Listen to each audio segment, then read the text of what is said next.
There appears to be an end to the leadership crisis rocking the Rivers State chapter of the All Progressive Congress, as the former caretaker committee chairman, Chief Tony Okocha, was elected as the state chairman of the party on Saturday.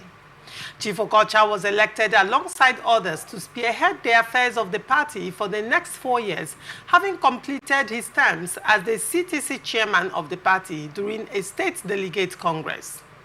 The State Delegate Congress, which was conducted through voice vote, was presided over by Dr. Adoye Omale, who represented the party's national secretariat. The party's national vice chairman, South-South, Chief Victor Giadom, commended the party delegates for the peaceful manner they conducted themselves during the State Delegate Congress. He stated that the peaceful conduct of the State Delegates Congress demonstrated the fact that APC in Rivers State is one united and indivisible party, and called on the members of the party to support the new executives to move the party forward. In his acceptance speech, the newly elected state party chairman, Chief Tony Okocha, said that his election had gone a long way to prove all critics wrong, that APC is not united and cannot conduct a peaceful election, saying that with the mandate given to him and other elected executive members, the party is set to take Rivers State government in 2027. According to him, the achievement of Bola Ahmed Tinubu in less than 2 years, especially with the resumption of the production of petroleum products at the Port Harcourt refinery, the party will do more to pave way to win all the elections in Rivers State. Chief Jackson, when I was reading the story and I got to President Bola Tinubu and the Port Harcourt refinery, I could see your reaction. Yes. And the expression on your face. First of all, what do you make of the emergence of Tony Okocha as the Rivers State APC chairman, and then your reaction on their claim that they will take over APC in Rivers State in 2027, especially basing their confidence on the fact that that President Bola Tinubu is doing well and the Port Harcourt refinery has started? Well, I want to congratulate Mr. Tony Okocha as he emerged the state chairman of APC. But then, we should all remember that there was a case in court where Emeka Beke was declared by court as the authentic chairman of APC in Rivers State. And that judgment of that court has not been vacated by any court, though it has been appealed against. But the appellate court has not really ruled in favor or against of Emeka Beke. So as it stands today in the eye of the law, Emeka Beke is still the chairman of the party. Event cannot overtake it. He's still the chairman of the party in Rivers State. Everything they did, I think, is to me, I think it's waste of time and effort. Resources. Okay. Resources.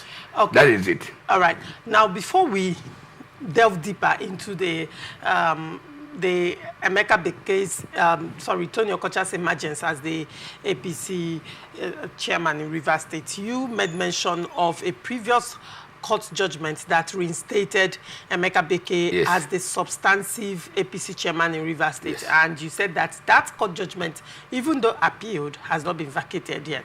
Now, I don't know if you remember, but there was a judgment that removed Emeka Beke in the first instance by a high court. Prior to this judgment that Emeka Beke got that reinstated him, an earlier judgment had removed Emeka Beke, and then Emeka Beke went to appeal court to appeal that judgment. That judgment was not vacated, but was appealed. An appeal court has not given judgment on that. Emeka Beke instituted another case now that ended up in his favor. Now, there are two judgments side by side. The first judgment removed Emeka Beke by a high court, and the second judgment reinstated him by a high court. Both judgments have been appealed, and no judgment has been given by the appeal court yet. So what happens in this instance? The last one, the last judgment is the prevailing judgment. Now, if I will understand what you're saying, the first High Court gave a judgment against Emeka Beke, and Emeka Beke appealed that judgment. Yes. And appeal court has not given a judgment yet. Yes. Now, Emeka Beke went to a sister court and got another judgment that reinstalled him. Meanwhile, he had appealed the same judgment in appeal court. And you're saying that the second judgment is the one that is subsisting. Is that what is obtainable in the rule of law and in the practice of law? You know, our judicial system, they have formed what I can call a norm. Abnormality has become normal. Recklessness of the judiciary in this country. Because in the normal sense of it, if there is a particular case at the Court of Appeal, I don't think anybody has any right to go to another High Court to go and file another case that is already pending in the Court of Appeal. But if it is done and the court accepted this under the same judiciary. Now, most times, the court would say that it is at the behest of the person, the appellant. Yes. It is at the behest of the appellant to tell the court that another court has sat over this matter. So now the question would be, did Emeka Beke tell the court that a sister court had given judgment over the matter? See, don't let us dabble into judicial technicalities.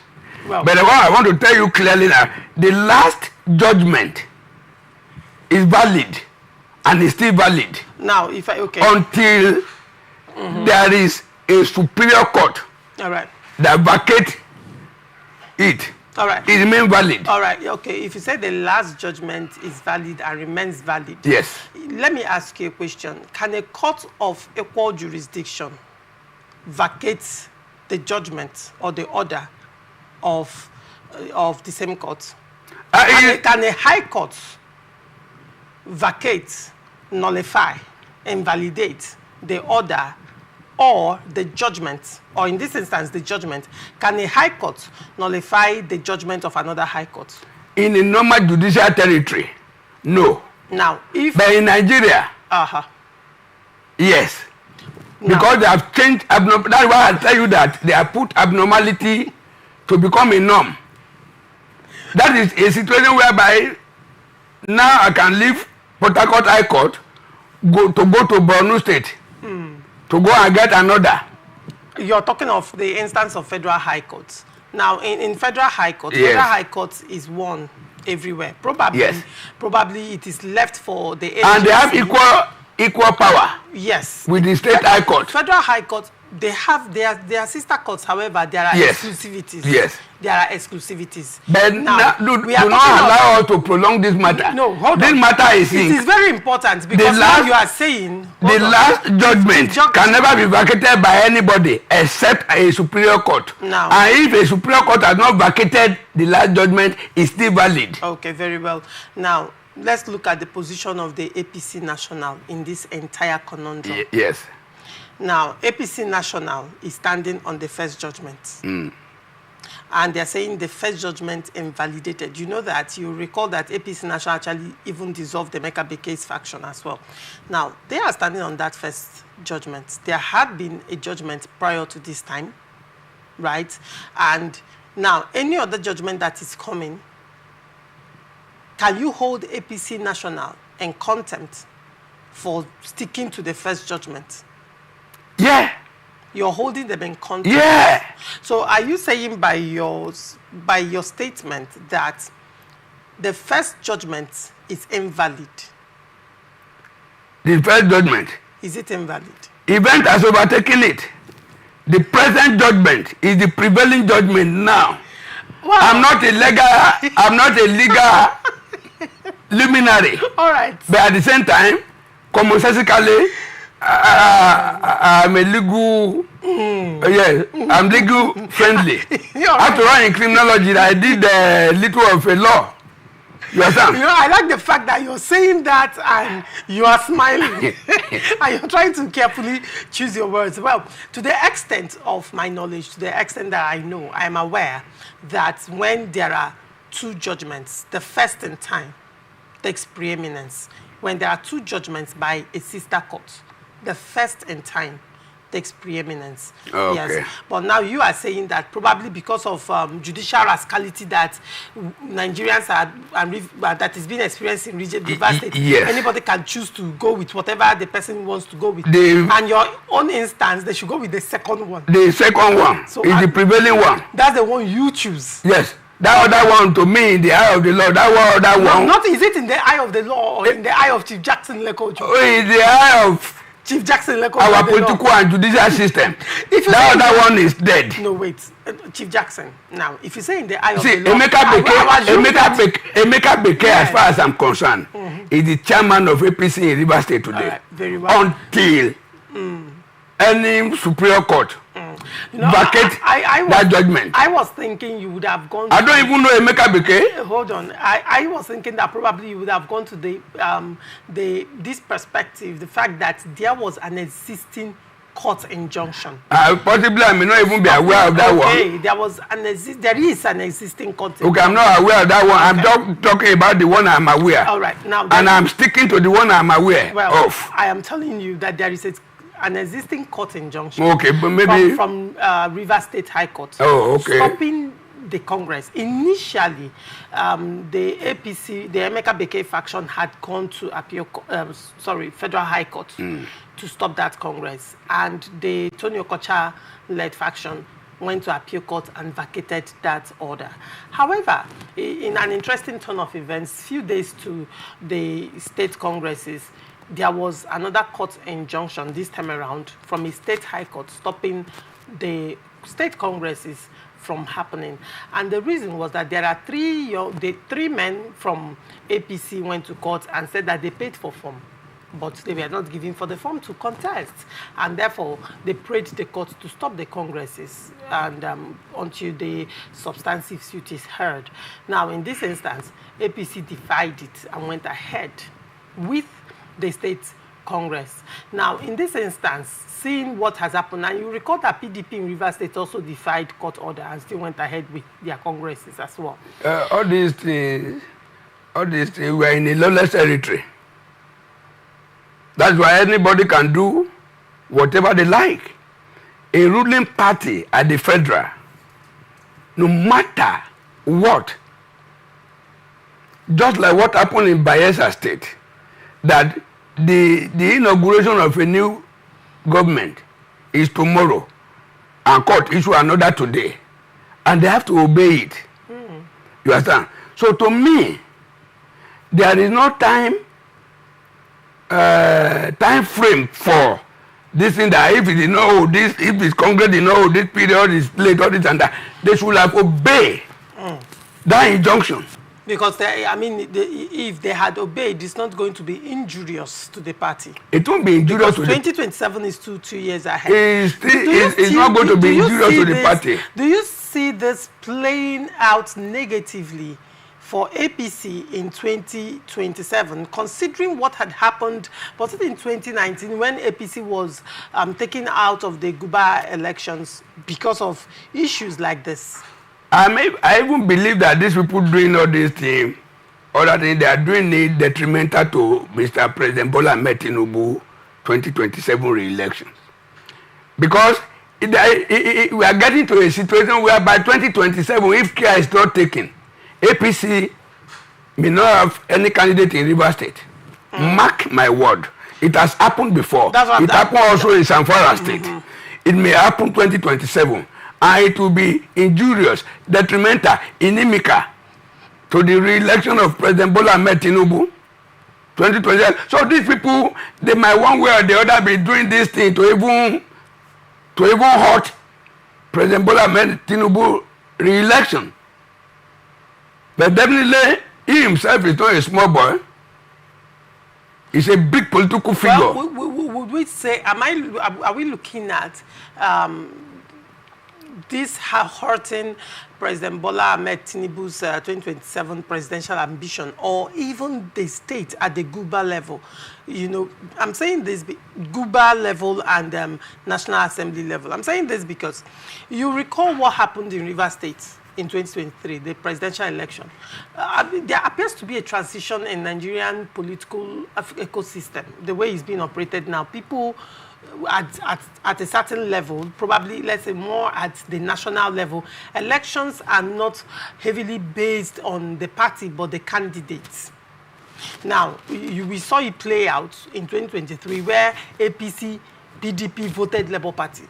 Yes. And PDP voted APC. Yes. And APC voted PDP. It Yes. happened, and people were doing it openly without care to anti-party allegations and all of that. So probably at the national level, let's say, it might not really affect the president, because, I mean, it's no more about the party, but about the individual at this point. But I'm looking at the Guba elections. At the Guba elections, affecting, because if the candidates are disqualified based on their platform, that the platform right now, the leadership is not substantive, or they refer back to what happened in 2024 and disqualifies these people and APC. That's why I'm looking at Guba elections and House of Assembly. What is Governor Singh Fubara doing? If his political handlers could not cause serious crisis in APC River State? Because serious crisis in APC River State, how do you mean? Is Governor Fubara not of PDP and APP? Come. Every day I wake up, I begin to raise calls on the camp of my enemies. Then my enemies will be confused. There should be crisis. Their gathering should not be of God, and so they will scatter. What is the business of Singh Fubara? If Singh Fubara is intending to come back 2027 and is seeing APC as his obstacle, why do you think? When you're saying coming back in 2027, seeing APC as an obstacle, the thing now is it causing crisis in APC or strengthening? Or strengthening the Emeka Beke faction that has pledged allegiance to him? Because Emeka Beke openly pledged allegiance to the governor. It's not hidden. Yes. Is it causing problems? Is it not strengthening Emeka Beke faction in order to make sure that, if for nothing, seeing that right now the president, the governor, cannot be said to be the leader of PDP in Rivers State, and SPP is not a platform that is strong enough, so to speak. Yes. Now, one would say the other major platform would have been APC. Now, why not strengthen the APC substantive chairman, Emeka Beke, that pledged allegiance to you?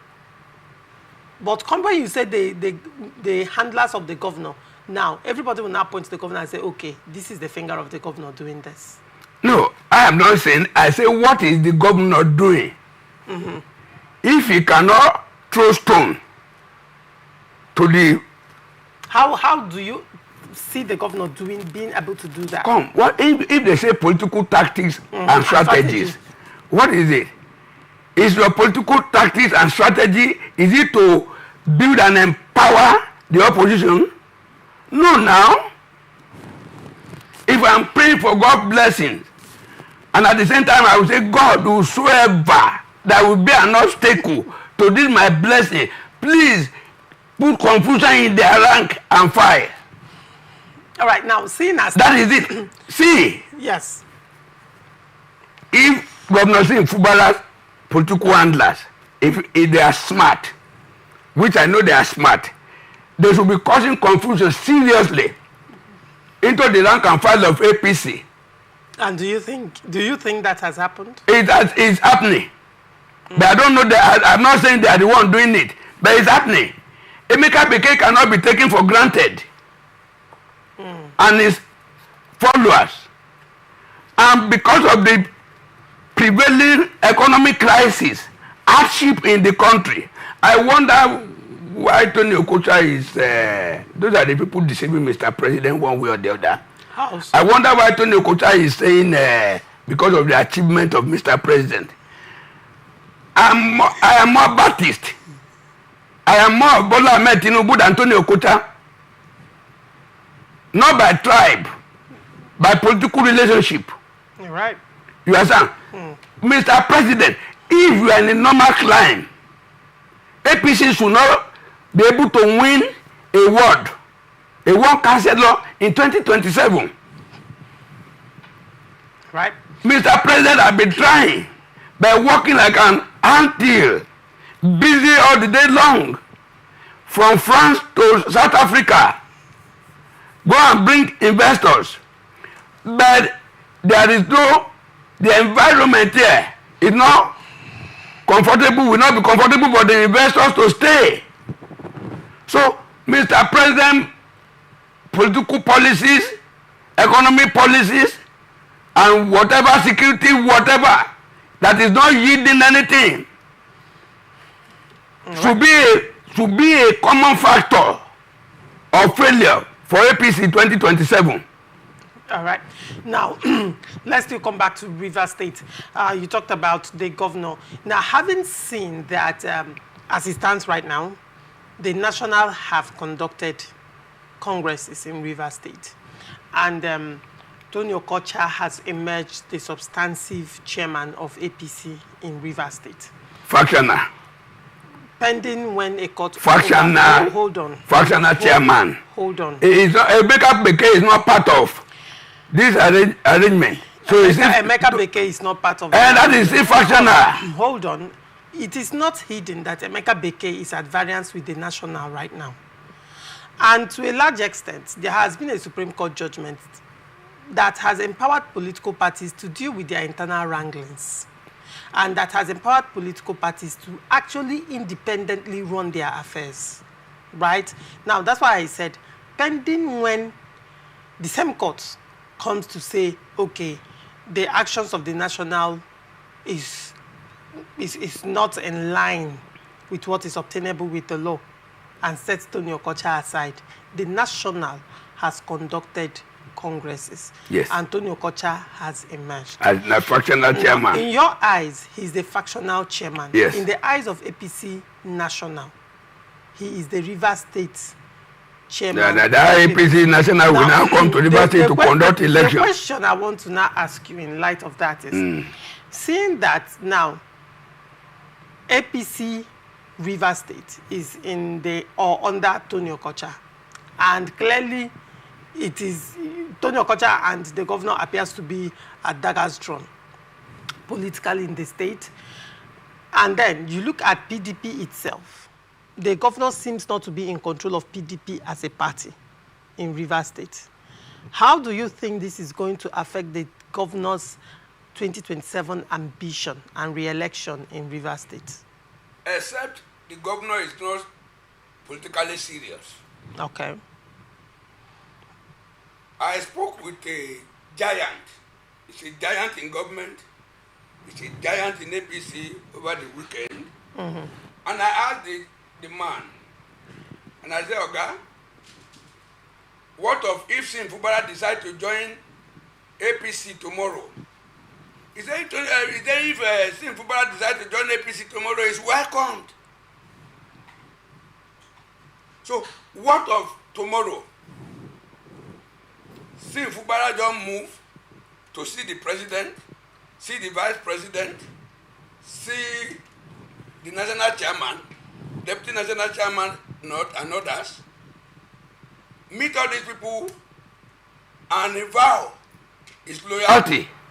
And he say, I'm coming to APC. Will they tell him not to come to APC? Is it Tony Okocha that will stop him from coming to APC? When they are going to make, if the governor now want to decamp to APC, when they will take that decision, nobody today in Rivers APC will be there. They will take that decision, and the day it's going to decamp, all of them will be here, and it will become the automatic leader of the APC in Rivers State. Right. and his relationship, his men that have crossed to APP, will now move over to APC. Will now move to APC. So now, that is it. APP for now is a placeholder for the governor. Is that what you're saying? APP is a placeholder for the governor right now in Rivers State. The flight was not available, and that was the reason why the governor and his men had decided to go and take bus to their destination. They don't need something that could take them to a particular destination. So you don't see the governor actually focusing on APP to build APP to be stronger? The governor, with due respect, the governor will be an unserious politician when he's focusing on APP. Why do you say that? Is APP not a political party? It's a political party. Are you saying the platform is too small? It's too small, and it will be difficult for anybody to want to build at this age and fight to meet up and APC. Exactly. They are too strong. So I think the best bet now for the governor is to go to Abuja and negotiate and cross to APC. All right. All right. And when he cross to APC, you move all the remaining men in PDP and APP. Move everybody.